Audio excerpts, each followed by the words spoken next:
These are the texts that the students are required to have for the course of the year. So Writers Inc., Vocab Workshop Level G, The Things They Carried by Tim O'Brien, and All American Boys by Jason Reynolds and Brendan Keeley.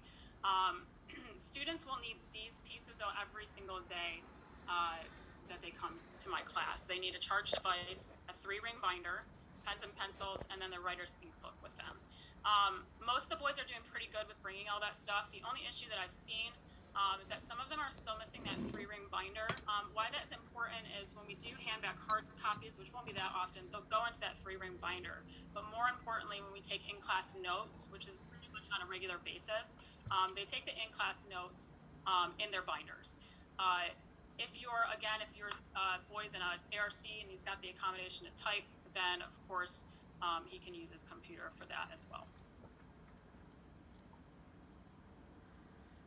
All right, so just to go over performance expectations. So all students honor the 4 norms of our classroom behavior: safety, honesty, active participation, and respect for differences. All students will complete their work on time and to the best of their ability, and all students are bound to the academic honor code. All students will honor policies that guide safe and responsible usage of electronic devices and media.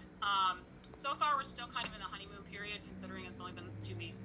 I haven't seen any issues yet with tech, but we are coming off of a hybrid remote learning year. So I would anticipate that there's probably going to be a little bit of a curve getting the boys back into a normal routine. But again, it hasn't been an issue thus far. I only have about a minute left. I want to make sure to get to the last slide. So this slide just talks about quality over quantity of work. So some of the boys have grained in them that they need to finish a large chunk of work and they're focused on their grades. We really want to push that we're doing a growth mindset, and it's really the quality of their work and getting them to where they need to be, as opposed to the quantity of their work and actual letter grades. So that's really important. We don't want them to fixate on those grades. All right. Rubrics, we're using both analytical and holistic. And again, you can find those on Google Classroom, as well as our grading and scoring on the syllabus posted on Classroom. So these are common questions that are asked usually every year for back to school night. I've kind of already answered the first one. You will not have direct access to your son's Google Classroom, but of course you can ask him, he can pull it up for you. Some parents wonder if they should hire a tutor if their student is struggling. The first question we ask is that they're struggling because of behavior or they're struggling because of academics. If it's an academic issue, the first thing we advise they do is go to the NHS tutors that we have on campus available for them. And of course, then if your son does have ARC accommodations and help, we always suggest that they go there first as well. How much work should your son expect on a weekly basis? I'm not a firm believer in a lot of homework outside of class.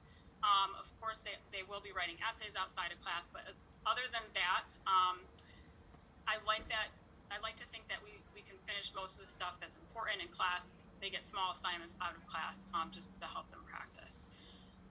Learning loss, because of remote hybrid experience, we really don't, as a department, don't really believe in learning loss. And we have to remember that the boys are all coming from the same situation. They were all either remote, some of them were hybrid for half the year.